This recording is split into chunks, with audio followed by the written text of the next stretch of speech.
देखो सबसे पहले तो ये टाइम अब हम लोग पढ़ने वाले उदारवादी और उग्रवादी, ठीक है ना।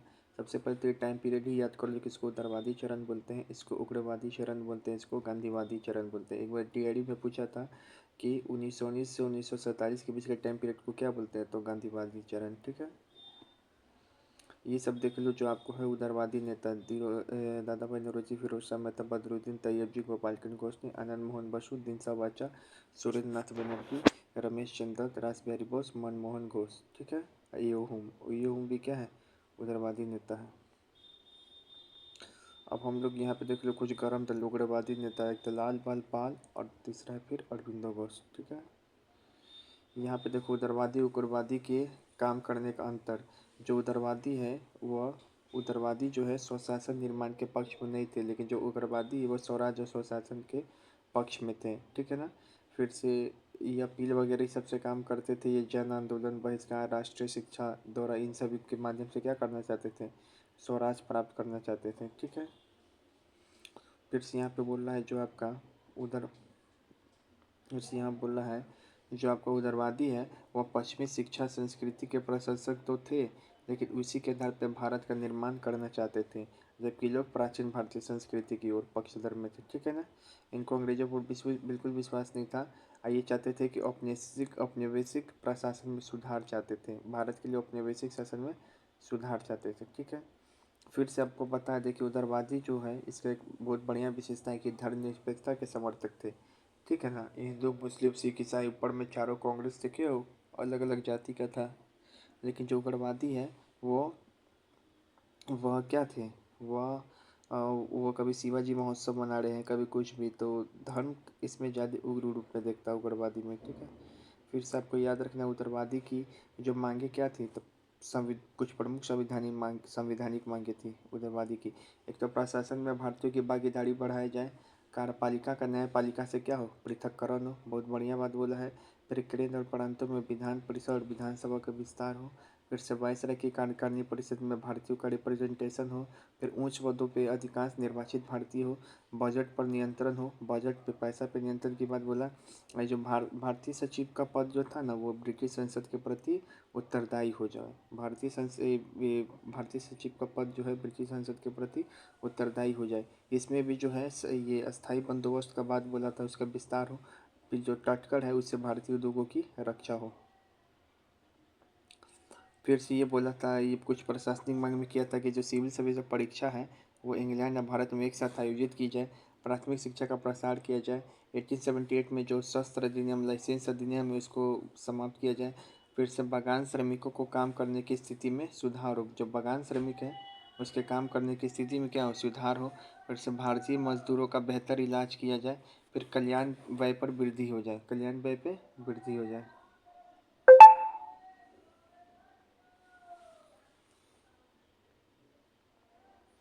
फिर से आपको याद रखना है नागरिक अधिकारों की मांग, नागरिक अधिकारों की मांग। इनको तो एक संघ बनाने का अधिकार था, भाषण और अभिव्यक्ति के स्वतंत्रता, स्वतंत्र प्रेस का भी अधिकार था इनको, ठीक है। उग्रवादी लोग क्या क्या उपलब्धियाँ किया, एक तो राष्ट्रीय जागृति पैदा हो जाए इसमें। फिर से लोक सेवा आयोग बन जाए, 1886 में लोक सेवा आयोग की नियुक्ति के पक्ष में थे। भारतीय परिषद अधिनियम के पक्ष में थे। फिर से इन्होंने जनता के सामने अंग्रेजों के शोषणकारी ये चेहरा को सामने लाया। तो ये देखो भारतीय परिषद अधिनियम 1892 वाला इसी के प्रभाव में पारित हुआ है, याद रखेंगे। 1886 में जो लोक सेवा आयोग है उसकी नियुक्ति का प्रावधान किया।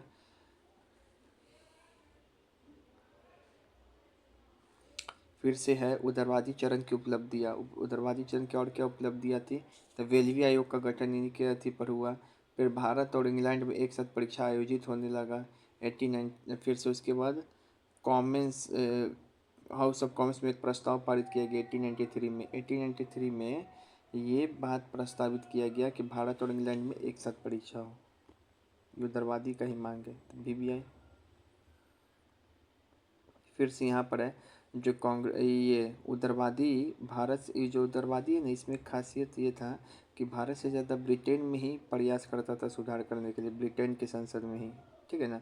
जैसे यहाँ पे देख लो कि ये 1887 में क्या किए, नौरोजी जो है वो इंग्लैंड में भारतीय सुधार समिति की स्थापना की। कब, 1887 में, 1887 में कांग्रेस की स्थापना की 2 साल बाद अपनी अध्यक्षता के 1 साल बाद, और 1888 में WC बनर्जी भी उनके साथ सम्मिलित हो गए। फिर 1888 में क्या है कि नौरोजी ने विलियम डिग्बी की अध्यक्षता में एक इंडियन एजेंसी की स्थापना की। तो नौरोजी भाई जो थे 1888 में, जो विलियम डिग्बी थे उनकी अध्यक्षता में इंडियन एजेंसी की स्थापना की। फिर 1889 में British committee of India national Congress का स्थापना हुआ, जो इंडियन नामक मासिक पत्रिका निकाला। फिर 1890 में क्या हुआ, एक प्रतिनिधि मंडल लंदन भेजा गया जिसमें WC दोनों बनर्जी था और ए हुम था। तो देखिए इस तरीके से जो प्रयास इनका लंदन में हो रहा है। एक तो 1888 में, 1887 में देख लिए भारतीय सुधार समिति का स्थापना किए कौन, नौरोजी। फिर 1888 में देख लिए कि विलियम डिग्बी को ये इंडियन एजेंसी का स्थापना किया उसकी अध्यक्षता में। फिर 1889 में क्या है, ब्रिटिश कमेटी ऑफ इंडिया बना। और 1890 में क्या है, लंदन भेजा गया एक प्रतिनिधि मंडल कांग्रेस की ओर से, जिसमें WC बनर्जी, SC बनर्जी और ए हुम शामिल थे। 1888, 1887, 1888, 1889 और 1890, ठीक है। फिर जो है उदारवादी राष्ट्रीय आंदोलन करने हेतु भी लोगों को प्रेरित नहीं किया। ये बात सही है, इनकी आलोचना इस आधार पर भी की जाती है उदारवादी की कि ये काम नहीं किया। फिर से जो कुछ कांग्रेस अधिवेशन देख ले जो उदारवादी के अधीन हुआ था, उसमें से भी कुछ कुछ पॉइंट निकल के आएगा। 1885 में आपको पता ही है कि WC बनर्जी किए थे, ठीक है ना, कांग्रेस की स्थापना, ठीक है ना। 5 दिसंबर 1885 को इसमें घोषणा की गई। ये प्रथम ईसाई अध्यक्ष WC बनर्जी जो है ये प्रथम ईसाई अध्यक्ष थे। कुल 9 प्रस्ताव इस समय पारित हुआ। 1886 में जो है आपको पता है दादा भाई नौरोजी थे, तो इंडियन एसोसिएशन के इसमें 1886 में ही कांग्रेस में क्या किया गया, विलय किया गया था सेकेंड वाले में, ठीक है। वायसराय डफरिन ने सभी सदस्यों को गार्डियन पार्टी दी। इसमें जो वायसराय है डफरिन, सभी सदस्यों को इसमें गार्डियन पार्टी दिया था केवल, लेकिन इसमें जिसमें सुरेंद्रनाथ बनर्जी यानी कि ये शामिल नहीं हुए थे।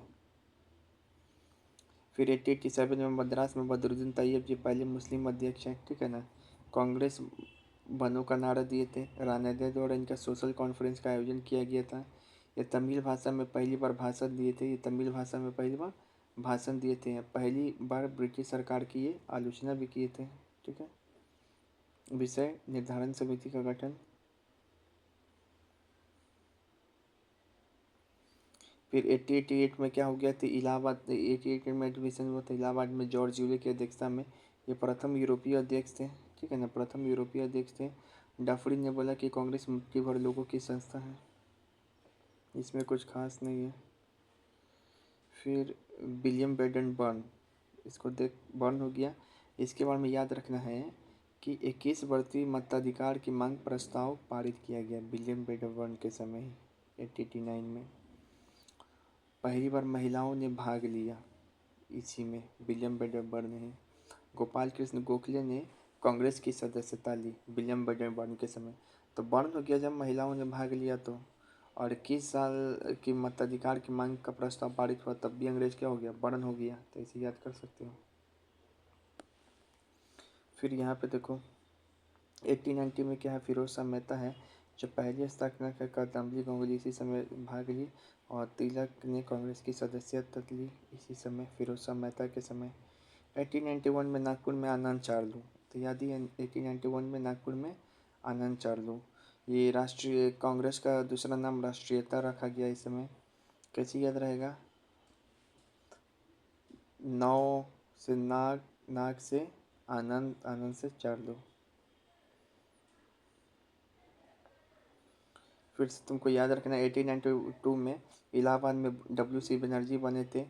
यह अधिवेशन पहले तो इंग्लैंड में होने वाला था, लेकिन चुनाव होने के कारण वहाँ पे संभव नहीं हो पाया है। कैसे याद रखेंगे, भारत में बहुत हो गया, ब्रिटेन में INC बनाया जाए। भारत में अब बहुत हो गया, अब ब्रिटेन में। तो ब्रिटेन से WC बनर्जी, जो बनर्जी थे ना पहले वाले, बोले कि हम तो पहली बार भारत में किए ही, अब ब्रिटेन में भी करेंगे। 1893 का अधिवेशन लाहौर में दादा भाई नौरोजी सिविल सर्विसेज परीक्षा के कराने की मांग की गई। 1893 का अधिवेशन जो लाहौर में किए थे, तो इसमें दादा भाई नौरोजी सिविल सर्विस का परीक्षा भारत में कराने की मांग की है। 1893 में पारित भी हुआ था कि भारत और इंग्लैंड, ये उग्रवादियों की एक उपलब्धियाँ भी है कि भारत और इंग्लैंड में परीक्षा एक साथ हो। 1895 का अधिवेशन पूना में सुरेंद्र नाथ बनर्जी तिलक द्वारा इसमें सोशल कॉन्फ्रेंस का मंच से बंद करवा दिया गया। सुरेंद्र नाथ बनर्जी के नेतृत्व में संविधान पर दोबारा विचार विमर्श। फिर 1896 में रहमतुल्लाह सयानी, तो पता ही है, ये बोले थे रहमतुल्लाह सयानी कि ब्रिटिश सरकार इतनी न्यायप्रिय जाति इस सूर्य के नीचे कहीं और नहीं बसती। न्यायप्रिय वाला बात कौन बोला? रहमतुल्लाह सयानी, बहुत सयानी वाला बात बोला है। इसी अधिवेशन में क्या हुआ था कि धन के बहिर्गमन का सिद्धांत पहली बार स्वीकार किया गया। 1897 में तो पता ही है कि वंदे मातरम के बाद अमर हो गया अमरावती, ठीक है, अमरावती में अमर हो गया शंकर नायर। तो शंकर नायर फिर 1898 में मद्रास में आनंद मोहन बोस, अमर जन्म के समय आनंद जी, तो आनंद मोहन बोस मद्रास में। 1899 में तो आरसी दास रमेश चंद्र लखनऊ में। और 1900 में ये याद करो, लखनऊ लाहौर में NG Chandrakar, NG Chandrakar, NG Chandrakar. और आपको याद रखना है कि 1899 का जो अधिवेशन है वह, उस अधिवेशन में ब्रिटिश संसद सदस्य चार्ल्स बेडला उपस्थित थे। ब्रिटिश संसद सदस्य चार्ल्स बेडला उपस्थित थे। जो 1899 का जो अधिवेशन है उसमें ब्रिटिश संसद सदस्य चार्ल्स बेडला उपस्थित हुए थे, ठीक है। कुछ प्रमुख कथन जो लाला लाजपत राय ना, तो वो बोलते हैं कि उदारवादियों को अवसरवादी बोले, उदारवादियों को अवसरवादी बोले, उदारवादियों को क्या बोले? अवसरवादी बोले। फिर से मैं अंग्रेज का राजभक्त वाला बात बिपिन चंद्र पाल ने बोला, ये बात बोला तब को शुरुआत में, लेकिन बाद में ये बिपिन चंद्र पाल उग्रवाद के समर्थक हो गए। पी कर बिपिन राम भक्त हो गया था, ठीक है, ये वाला बात बोले थे।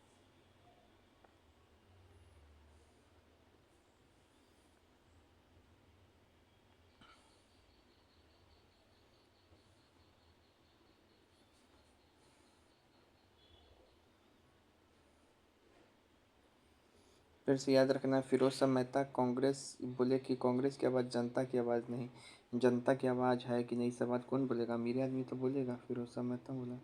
फिर उसके बाद यहाँ पे कि वर्तमान स्थिति में मेरा आकलन है कि इस वर्ष विभाजन रोकना असंभव है, ऐसा अगर होता भी है तो होने दिया जाए। कौन बोला? गोखले। गोखले बोला कि अब तो विभाजन नहीं रुक पाएगा, आई गो, अब तो विभाजन नहीं रोक पाएगा, आई गो।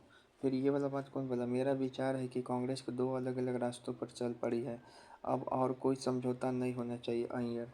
तब और कोई समझौता नहीं होगा, अय्यर एकदम क्या हुआ? अड़ गया, और विभाजन नहीं रुक सकता है, विभाजन होना तय है, तो आई गो, गोखले, ठीक है। तो ये ट्रिक भी लिखा है, याद भी कर लिया था। फिर से यहाँ पे देखो, 1906 में 4वां प्रस्ताव पारित हुआ था।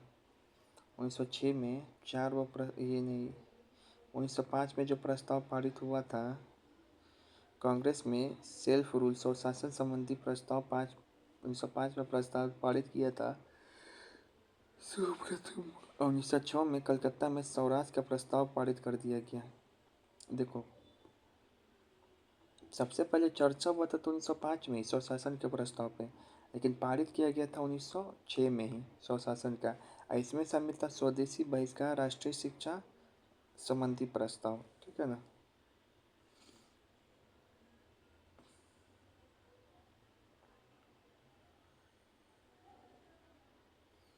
फिर यहाँ पे बोल रहा है, स्वराज को बतौर राष्ट्रीय मांग के रूप में सर्वप्रथम रखा था। सबसे पहले कौन रखा था? दादा भाई नौरोजी 1906 में रखे थे। फिर यहाँ पे बोल रहा है कि कांग्रेस के मंच से भारतीय राष्ट्रीय कांग्रेस के किस अधिवेशन में प्रथम बार स्वराज शब्द बोला गया था? 1906 में। कब बोला गया? 1906 में स्वराज शब्द।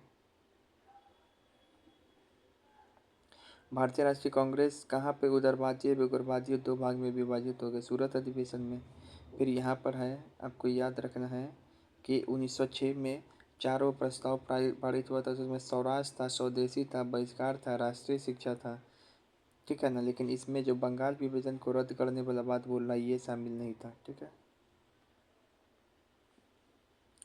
फिर यहाँ पे कांग्रेस और मुस्लिम लीग के बीच प्रसिद्ध लखनऊ समझौता कब हुआ? 1916 में हुआ। फिर यहाँ पर है, अतिवादियों और उदारवादियों का पुनर्मिलन प्रक्रिया में प्रमुख किसकी भूमिका रही? तकेनी बेसेंट और ये लाला लाजपत राय, ये बाल गंगाधर तिलक, किसकी भूमिका रही। फिर से इसके बाद है यहाँ पर बोल रहा है कि 1916 में कांग्रेस 1916 में लखनऊ अधिवेशन में कौन सा मुख्य दूरगामी परिणाम वाला निर्णय लिया। तो इसमें कौन सा निर्णय लिया था, तो इसमें लिया था कि जो मुस्लिम लीग का पृथक निर्वाचन का मांग है ना, इसको स्वीकार कर लिया, जो कि गलत मतलब डिसीजन लिया कांग्रेस। फिर है यहाँ पे कि 1992 यहाँ पे बोल रहा है कि कांग्रेस का प्रथम विभाजन 1907 में सूरत अधिवेशन में हुआ था। इसमें दूसरा विभाजन कब हुआ था, पहला हुआ था सूरत में, दूसरा विभाजन उसके 2 साल बाद ही दिल्ली में हो गया था 1918। उसके 2 साल बाद ही इसके 2 साल बाद ही बम्बई में 1918 में हो गया था। ठीक है, 1918 में बॉम्बे में अपने विशेष सत्र के दौरान भारतीय राष्ट्रीय कांग्रेस का अध्यक्ष कौन थे, हसन इमाम। हसन इमाम हंसते हंसते मतलब सह नहीं पाए कि इस साल फिर से विभाजन होगी 1918 में बॉम्बे में, 1918 में बॉम्बे में। अब सुरेंद्र नाथ बनर्जी जो है, ये कुछ प्रमुख राष्ट्रवादी आंदोलन को देख ले रहे, जिसमें पहला नाम है सुरेंद्र नाथ बनर्जी। ये जो देखो, तो ये देखो जो सुरेंद्र नाथ बनर्जी, एस.सी. बनर्जी, इनको राजगुरु के नाम से भी जाना जाता है। 1876 में इन्होंने इंडियन नेशनल एसोसिएशन भारतीय संघ का स्थापना किया था। ये 2 बार सिविल सर्विसेज पास किए, तो 69 बीपीएससी से 71 बीपीएससी से, 1869 और 1871 2 बार सिविल सर्विसेज का एग्जाम पास किए, 69 और 71। लेकिन 69 में इन उम्र विवाद के कारण इनको हटा दिया गया था और 1871 में इनको नस्लीय भेदभाव के कारण बर्खास्त किया गया था। 1869 और 1871 दोनों बार इनको बर्खास्त कर दिया गया। इसी कारण इनको बोला जाता है बेताज का बादशाह, बिना ताज का ही ये बादशाह है। ऐसे में से एक बुक लिखी है nation in making, nation in making. फिर जो सूर्यनाथ बनर्जी है, वो सिविल सर्विसेज आंदोलन चलाए थे 1876 में, जो इंडियन एसोसिएशन बनाए थे ना 1876 में। 1874 में उनको हटा दिया गया था, याद है इनको, असम के कलेक्टेरिएट से। ठीक है, नस्लीय भेदभाव के कारण। अच्छा, ये सिविल सर्विसेज आंदोलन चलाए थे और 21 से करके 23 वर्ष करना चाहते थे उम्र, लेकिन लिट्टन क्या किया, उल्टा घटा दिया। लिट्टन क्या किया, उल्टा घटा दिया और 1878 में 78 में 73 वाला काम कर दिया लिट्टन, उल्टा घटा दिया और उम्र 21 से 19 कर दिया था। फिर है यहाँ पे WC बनर्जी, भूमेश चंद्र बनर्जी, ये कहा है कि ये कांग्रेस के सह संस्थापकों के साथ साथ एक भारतीय बैरिस्टर भी थे। WC बनर्जी ये भारतीय राष्ट्रीय कांग्रेस के पहले अध्यक्ष थे। ये 2 बार अध्यक्षता किए, 1892 में ये 2 बार अध्यक्षता किए WC बनर्जी, एक तो 1885 में और 1895 में। 9 5 सुरेंद्र करता हो, टोटली 10 साल बाद। अब उसके बाद याद रखना है कि ये ब्रिटिश हाउस ऑफ कॉमन्स का चुनाव लड़ने वाले ये पहले भारतीय थे, ये याद रखना है। ब्रिटिश हाउस ऑफ कॉमन्स का चुनाव लड़ने वाले जो बनर्जी जी हैं, ये पहले भारतीय थे। सोचे हम अध्यक्ष है तो जीत जाएंगे, लेकिन जीत नहीं पाए। तो 1895 में फाइनल 1892 में फाइनली दादा भाई नौरोजी जीतते हैं। यही लंदन में कांग्रेस के अधिवेशन की बात भी कहते हैं। इलाहाबाद अधिवेशन में बोले कि कांग्रेस का अधिवेशन लंदन में होना चाहिए, 1895 में बोले।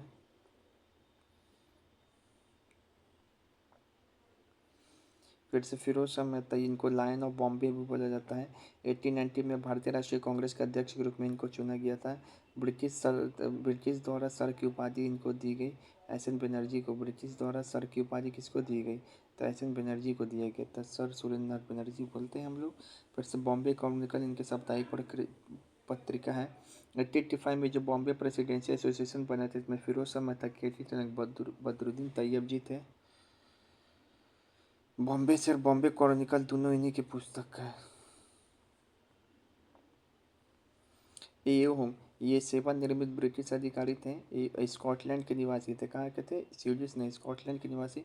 कांग्रेस के संस्थापक थे। 1907 में ये कांग्रेस के सचिव रहे। कांग्रेस 1907 तक ये कहाँ रहे, कांग्रेस के सचिव रहे, 7 तक कांग्रेस का सचिव रहे। सचिव तो ये शुरू से ही है।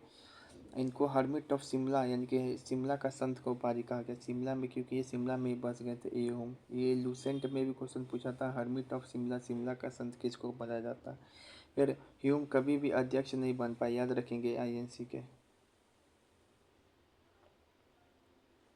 फिर यहाँ पे भारतीय सिविल सेवा में चयनित वाले पहले भारतीय कौन थे? तो सत्येंद्रनाथ टैगोर थे, सत्तू। कब चयनित हुए थे? तो कब क्वालिफाई किया था? 1863 में। तो कैसे याद करेंगे? 63 से 13 भाई, ये 63 से बताए थे, 63 से बताए थे, 13 भाई IAS है क्या? तो इसे बताए थे। ठीक है, फिर यहाँ पर स्वदेशी आंदोलन से किसने प्रेरित होकर देश ने भारत माता की अपनी प्रसिद्ध छवि के तपस्वी, तो ये कौन किया था? रविन्द्रनाथ टैगोर ऐसा बनाया था भारत माता। फिर से देवेंद्रनाथ टैगोर ने तत्वबोधिनी सभा की स्थापना किस वर्ष की थी? तो देवेंद्रनाथ टैगोर ने तत्वबोधिनी सभा की स्थापना, ये BPSC में भी पूछा हुआ है, लैंड होल्डर सोसाइटी बना था उसके एक साल बाद, 1839। फिर यहाँ पे जो बिपिन चंद्रपाल है, ये विधवा पुनर्विवाह को प्रोत्साहित करने हेतु बिपिन खुद एक विधवा से विवाह कर लिया था और परिदर्शक नामक साप्ताहिक पत्रिका का प्रकाशन किया था। एक पुस्तक है मेरी जीवन समय की यादें। ठीक है ना? तो कैसे याद रखेंगे? परिदर्शक, तो बिपिन, बिपिन क्या है? इसको तो सब दर्शक लोग देखता है। ये बिपिन चंद्रपाल, कितना ये बिपिन चंद्रपाल का बुक बिकता है, तो सब के लिए क्या है? ये दर्शक तो है ही। और बिपिन क्या है? बी विधवा, बिपिन विधवा, तो इसने शादी कर लिया था। ठीक है। A nation mean making, Surendranath Banerjee. The book like of divine, Aurobindo Ghosh. अब यहाँ पे दादा भाई नौरोजी के बारे में याद रखो। ये तो बहुत सारे संस्था स्थापना किए थे। ग्रैंड ओल्ड मैन नाम था, गणित और प्राकृतिक दर्शन के प्रोफेसर थे। रामुदाई महाजन सभा पारसी धर्म के लिए 1851 में, Bombay association 92, London India society 1865, east India association 1866। फिर से 3 बार अध्यक्ष बने, 1866, 1893। 1893 में ही तो आया था कि भारत और इंग्लैंड में सिविल सेवा का परीक्षा एक साथ, उसके लिए कांग्रेस में प्रस्ताव पारित हुआ था इस अधिवेशन में। फिर 1906, फिर 1892 में ये ब्रिटिश हाउस ऑफ कॉमन्स के सदस्य चुने गए थे, लेकिन पहली बार चुनाव लड़ा था कौन? WC बनर्जी। फिर 1868 में प्रति व्यक्ति आय की गणना किए थे। कब? 1868 में। मतलब कि 1865 में, 1866 में दोनों संस्था बना दिए, तो आराम से 1868 में ये गणना किए। और आपको बताना है कि 1867 में ही पहली बार चर्चा किए थे जेन ऑफ वेल्थ थ्योरी को। ठीक है ना?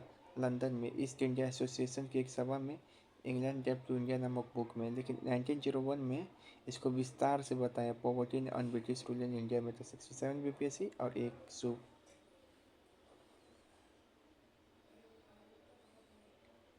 अब है रास बिहारी बोस। तो रास बिहारी बोस क्या है? तो रास बिहारी बोस के बारे में याद रखना है, ये बोले थे कि एशिया एशिया वासियों के लिए है, रास बिहारी बोस। इस तो ये बात क्या है? और लोगों को रास नहीं आया, तो ये बोले। इनके बुक का नाम है लिबर्टी, इनके बुक का नाम है लिबर्टी। फिर से यहाँ पे ये किस क्रांतिकारी संस्था से जुड़े थे? तो पता है, दिल्ली में जो षड्यंत्र केस हुआ था, हार्डिंग के ऊपर जो बम गिरा था 1911 में, उसके प्रमुख योजनाकारी यही थे। फिर जो फर्स्ट वर्ल्ड वॉर के समय जो गदर पार्टी का नेतृत्व भी है, यही समाज थे रास Bihari Bose first world war के समय। ठीक है। फिर 1915 में कहा कि ये जापान भाग गए। 1915 में क्या किए? जापान भाग गए। 1915 में क्या किए? जापान भाग गए। फिर 1942 में ये जापान गए, तो टोक्यो सम्मेलन में इंडियन इंडिपेंडेंट लीग की स्थापना की, इंडियन इंडिपेंडेंट लीग की स्थापना की 1942 में। ठीक है। 1942 में आज़ाद हिंद फौज का गठन, फिर INA का गठन किए 1942 में रास बिहारी बोस। फिर INA का पहला प्रमुख बनाए मोहन सिंह को। फिर INA का सेकेंड नेतृत्व किया SC बोस 1943 में। तो जापान भाग गए 1915 में। 1942 में फिर जापान में काम स्टार्ट किए QIM के समय, भारत छोड़ो आंदोलन के समय, फर्स्ट वर्ल्ड वॉर के समय गदर पार्टी का नेतृत्व कर रहे थे, याद रहेगा। BP पाल के बारे में तो बता ही दिए। क्वीन विक्टोरिया का बायोग्राफी लिखे थे। Studies in Hinduism, Hindu review, फिर से परिदर्शक थे। फिर ये ब्रह्म समाज से प्रभावित होकर पूरी विधवा लड़की से विवाह कर लिए थे। और गांधी जी का विरोध करते यही बोले थे PK कि गांधी जी के जो विचार है तार्किक नहीं है, जादू पर आधारित है।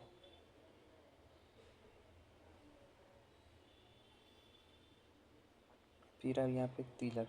तिलक के बुक का नाम क्या है? तो द ओडियन गीता रही से, फिर से आर्किटिक होमी वेदास। तो ओडियन गीता रही से आर्किटिक होमी वेदास। आधुनिक भारत का निर्माता कहा किसने? महात्मा गांधी ने बोला कि तो आधुनिक भारत का निर्माता, आधुनिक भारत का निर्माता कहा, लेकिन आधुनिक भारत का जनक किसने बोला इनको? नेहरू ने। जनक बोला नेहरू ने, निर्माता बोला तिलक ने। उसके बाद लोकमान्य की इनकी उपाधि क्रांतिकारी आंदोलन के दौरान इनको टैगोर ने दी। लोकमान्य की उपाधि कौन दिए? टैगोर ने। वाह, ऐसा लग रहा है कि टैगोर ने दिया होगा, तो टैगोर ने ही दिया था। ठीक है। वैलेंटाइन सिरोल में इनको भारतीय शांति का जनक बोला गया था इंडियन अनरेस्ट नामक बुक में। फिर आपको याद रहे 1881 में 2 पत्रिका छापे थे, एक केसरी एक मराठी। केसरी पत्रिका मराठी भाषा में, मराठी इंग्लिश में। 1890 में ये कांग्रेस का सदस्य बने थे आर सी मुंडा के समय। 1891 में एज ऑफ कॉन्स्टेंट बिल का विरोध किए थे। 1884 में जो डक्कन एजुकेशन सोसाइटी की स्थापना की थी। 1883 में गणेश उत्सव, जिस समय शिकागो सम्मेलन हुआ था। और 1895 में शिवाजी महोत्सव। ठीक है, 1895 में शिवाजी महोत्सव। फिर 1895 में क्या किए थे? भारतीय संविधान सभा के गठन की मांग किए थे। भारतीय संविधान सभा के गठन की मांग किए थे। ठीक है, तो ये बात याद रखेंगे। 1891 में एज ऑफ कॉन्सेंट एक्ट का विरोध किए थे। 1884 में डक्कन एजुकेशन सोसाइटी की स्थापना। 1893 में गणेश उत्सव। 1885 में शिवाजी उत्सव। 1895 में भारतीय सभा के गठन की मांग किए थे। इनको 2 बार जेल हुआ था, एक तो 1897 में और एक 1908 में। 1897 में, एक 1908 में। 1897 में हुआ इनको 18 माह के लिए जेल, और 1908 में हुआ था इनको 6 साल तक के लिए जेल। 6 साल तक के लिए जेल। ठीक है ना। मांडले जेल में हुआ था इनको जेल। और खुदीराम बोस बचाव में बोलने पर बचाव में बोले। ठीक है ना, लेकिन राजद्रोह का आरोप लगा था इन पे। तिलक को प्रथम राजनीतिक कैदी का दर्जा दिया जाता है। ठीक है, तो कब इनको ये हुआ था? एक तो 1897 में और एक 1908 में। कैसे याद रहेगा? 1897 तो याद रहेगा ही, एक 1908 भी याद कर लो। 1880 में ये न्यू इंग्लिश स्कूल की स्थापना किए थे। न्यू इंग्लिश स्कूल की स्थापना 1880 में। और 1885 में दक्षिण शिक्षा समाज की। तो याद रहेगा ये सब, पूरा बात याद रहना ही चाहिए। BS मुंजे जो हिंदू महासभा से जुड़े थे, पूना मिलिट्री स्कूल की स्थापना किए थे। APFC में पूछा था। लाला हरदयाल थे ये संस्कृत के मास्टर से। 1911 में शुभ गदर आंदोलन से पहले लाला हरदयाल अमेरिका गए थे। ये बुक लिखे थे हिंट्स फॉर सेल्फ कंट्रोल। तो लाला क्या करता है? For self control. 1912 में स्टैनफोर्ड में लेक्चर दिए थे। और किताब जो था युगांतर सर्कुलर में क्रांतिकारी विचार दिए। 1913 में पैसिफिक ओशन पार्टी बनाई, जिसका नाम आगे चल के गदर पार्टी हो गया। 1914 में इनको जेल रख दिया गया था।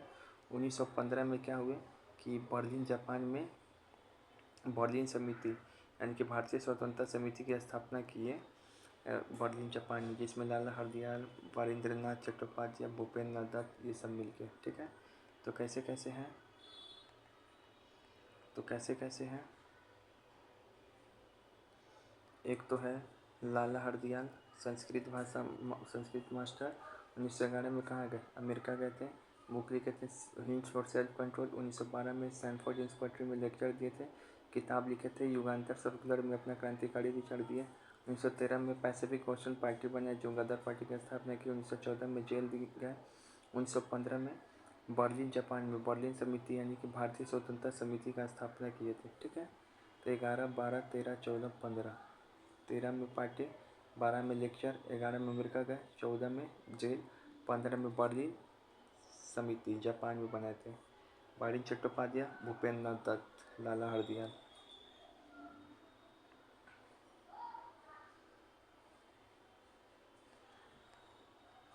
फिर लाला लाजपत राय। ये बुक है इंग्लैंड डेप्थ टू इंडिया, इनकी बुक है लाला की, डेप्थ कर्जा वाली बुक। अनहैप्पी लाला है, यंग इंडिया लाला है यंग, मैजनी की आत्मकथा the duties of man, the duties of man Urdu में अनुवाद किया, बहुत बढ़िया। लाला लाजपत राय पढ़े थे ना, एनसीईआरटी में भी था ये चीज़ लिखा हुआ। द पीपुल्स नामक किताब भी लिखे थे ये। 1901 में करजन के समक्ष दुर्भिक्ष आयोग का गवाह दिया, 1901 में करजन के समक्ष दुर्भिक्ष आयोग का गवाह दिए थे। फिर 1907 में कृषक आंदोलन को संगठित करने हेतु बर्मा में निर्वासित कर दिया गया इनको। 1907 में जो कृषक आंदोलन को गठित किए ना, तो इनको बर्मा निकाल दिया गया था। किनको? लाला हरदयाल को। कैसे याद रहेगा? तो लाला ने किसान का साथ दिया तो इनको बाहर निकाल दिया गया। 1920 में एटक के अध्यक्ष बने थे। आगे चलकर मदन मोहन मालवीय के साथ हिंदू संगठन आंदोलन का भी गठन किया। फिर गांधी जी लाला लाजपत राय की मृत्यु पे 17 नवंबर 1928 को बोले हमारे सौरमंडल का एक तारा डूब गया है। तिलक के लिए नहीं, सौरमंडल का तारा किसको माने? लाला हरदयाल को। डूब गया। 1917 में अमेरिका में होम रूल लीग की स्थापना किए थे। तिलक स्कूल ऑफ पॉलिटिक्स की स्थापना, तिलक स्कूल ऑफ पॉलिटिक्स की स्थापना भी यही किए थे। ठीक है ना? तो देखो क्या क्या किए थे, बताओ। एटक के अध्यक्ष कब बने? 1920 में। मदन मोहन मालवीय के साथ मिलकर हिंदू संगठन से भी जुड़े थे। ठीक है। 17 नवंबर 1928 को उनकी मृत्यु हुई थी। तो गांधी क्या बोले? हमारे सौरमंडल का एक तारा डूब चुका है। 1917 में होम रूल लीग की स्थापना किए थे। तिलक स्कूल ऑफ पॉलिटिक्स की स्थापना किए। द पीपुल्स नामक किताब लिखे। मैजनी की आत्मकथा का उर्दू में अनुवाद किया। दुर्भिक्ष आयोग में गवाह के रूप में पेश हुआ। इंग्लैंड डेब्ट कर्जा वाला बात लिखा। लाला लाजपत राय। ठीक है। फिर यहाँ पे शिक्षित व्यक्तित्व भारतीय जनता का स्वाभाविक नेता कौन बोले? गोपाल कृष्ण गोखले। अच्छा खेल गए मास्टर साहब, शिक्षित वाला बात बोल के अच्छा खेल गए, ये ठीक है। भारतीय राष्ट्रीय कांग्रेस में ब्रिटिश समिति की स्थापना कब हुई? 1889 में हुई। बहुत इंपॉर्टेंट क्वेश्चन है। 5वां में बोला गया कि प्रचार विलियम बेंटिंक बोला कि प्रचार अब इंग्लैंड में होगा। और निम्न में से किस वायसराय का संबंध उदारवादी राजनीति के काल से है? तो ऐसे सवाल में हमेशा टाइम नहीं याद करो। उदारवादी का क्या समय? 1885 से लेके 1905 का। ठीक है ना? एयो होम की जीवनी किसने लिखी थी? तो विलियम बेंटिंक ने लिखी थी। विलियम बेंटिंक, वही जिसको देख के सब बर्न हो जाता है। फिर से इंडियन पार्लियामेंट्री कमेटी की स्थापना किस वर्ष हुई थी? 1889 में हुई थी, 5वां वाला में। इंडियन पार्लियामेंट्री कमेटी जब ब्रिटिश पार्लियामेंट्री कमेटी दोनों का हुआ था 1889 में। फिर से जो 1902 में अहमदाबाद का अधिवेशन हुआ था तो उसमें कौन बना था? सुरेंद्र नाथ बनर्जी। तो कैसे याद रखेंगे 1902 में? दो सुरेंद्र क्या बोलता है? दो ना सुरेंद्र क्या बोलता है? दो ना। ठीक है। 1903 में कौन बना मद्रास के अधिवेशन में? लाल मोहन घोष। ये ब्रिटिश संसद हेतु चुनाव लड़ने वाले पहले भारतीय थे। कौन? लाल मोहन घोष। ब्रिटिश संसद में हेतु चुनाव लड़ने वाले पहले भारतीय थे लाल मोहन घोष। कैसे याद करेंगे? 3 तलाक, तो तलाक से याद रखोगे लाल। तो 1903 में लाल मोहन घोष। दो ना कौन? सुरेंद्र से मांगते हैं दो ना। अब ब्रिटिश संसद के चुनाव लड़ने वाले पहले भारतीय यही थे। ठीक है, Lal Mohan Ghosh. Who is the author of famous book New India? New India किसकी बुक है? एनी बेसेंट की। न्यू इंडिया किसकी बुक है? एनी बेसेंट की। ठीक है ना? ये दैनिक था, लेकिन न्यू इंडिया वीकली मैगजीन पूछते तो ये बीपी पाल का था। तो न्यू इंडिया 2 आदमी बुक लिखा है, एक तो बीपी पाल, बीपी चढ़ जाएगा, याद ही नहीं आएगा न्यू इंडिया कौन कौन लिखा है। ऐसे भी न्यू इंडिया में लोगों को क्या है? बीपी है। तो मैगजीन लिखा कौन? बीपी पाल, डेली एनी बेसेंट। फिर यहाँ पे बोल रहा है कि किसने भारतीय राष्ट्रीय कांग्रेस पर प्रार्थना याचना का विरोध लगाया? तो तिलक ने लगाया। शिक्षा, भीख मांगने वाली संस्था, टर्टर करने वाली संस्था, ये सब बोला। भीख मांगने वाली संस्था कौन बोला? बैगिंग इंस्टीट्यूट्स कौन बोला? तो बैगिंग इंस्टीट्यूट्स बोले बिपिन चंद्र पाल, बीपी पाल। पाल पाल पाल ने क्या बोला? भीख मांगने वाली संस्था हम लोगों को क्या बोला? भीख मांगने वाली संस्था। दुर्गा पूजा में बोला था पाली। और याचना, प्रार्थना, विरोधी सबका कौन वाला बात बोला था? तिलक। तो याद रखेंगे। बैगिंग, बी से बैगिंग होता है, बी से बीपी पाल होगा। फिर यहाँ पर है, आपको पता है कि लिप्टन जो है 21 से 19 वर्ष कर दिया था उल्टा सिविल सर्विसेज के लिए। कब किया था? 1878 और 70 में 73 वाला काम। फिर से ये बात कौन बोला कि मेरी बड़ी इच्छा है कि जब तक मैं भारत में रहूँ कांग्रेस का शांतिपूर्ण ये हो जाए? तो डफरिन नहीं, डफरिन तो अल्पसंख्यक संस्था वाला बात बोला था, ये बात बोला था कर देंगे, ठीक है। द डक्कन एसोसिएशन 1800 ये पुनः सार्वजनिक सभा प्रत्यक्ष प्रतिनिधि की मांग किया था। अच्छा ये हटाओ, ये निम्नलिखित नेताओं में से कौन एक ब्रिटिश द्वारा इंडियन सिविल सर्विसेज से बर्खास्त किया गया? तो इंडियन सिविल सर्विसेज से किसको बर्खास्त किया गया था? सुरेंद्र नाथ बनर्जी को, एसएन सेन को 1874 में।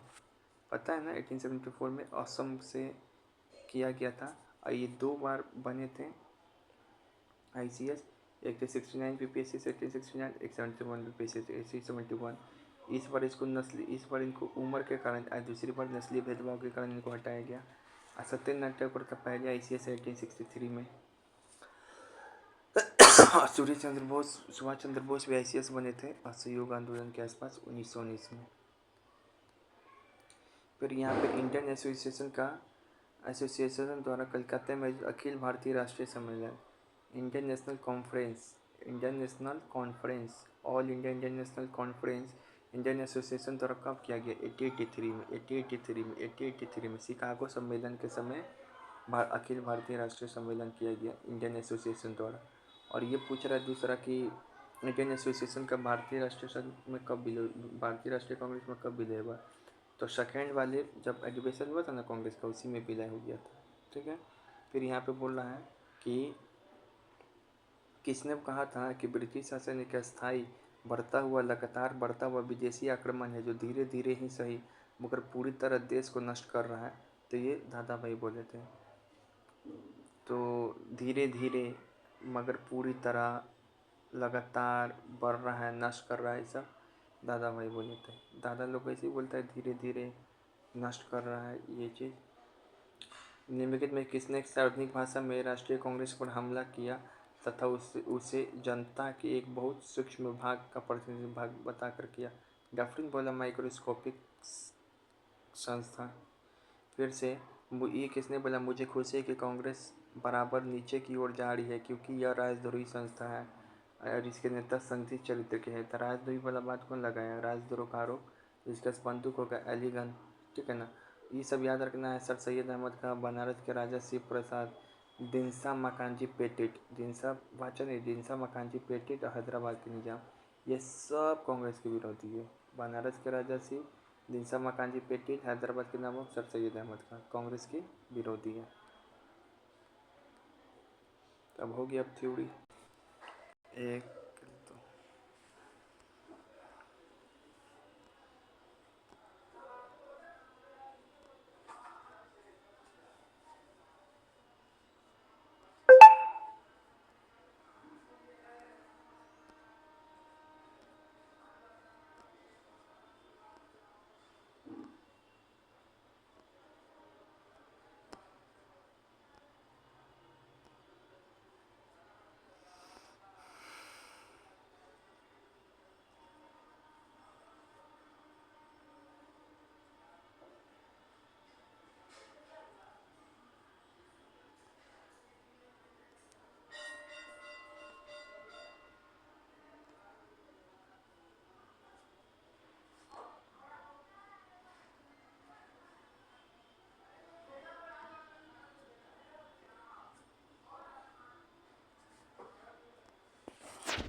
तो ब्रिटिश हाउस ऑफ कॉमन्स का चुनाव लड़ने वाले डब्ल्यूसी बनर्जी थे।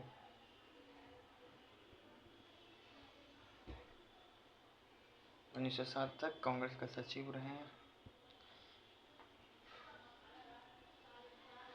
पार्थ परिदर्शक विपिन चंद्र पाल का है, सब दर्शक इनके बुक का।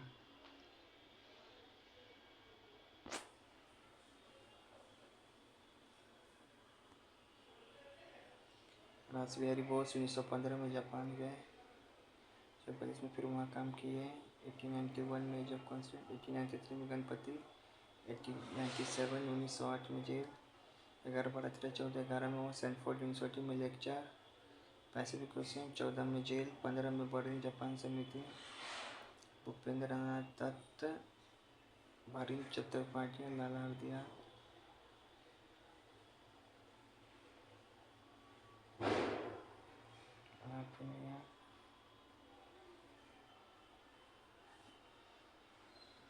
TT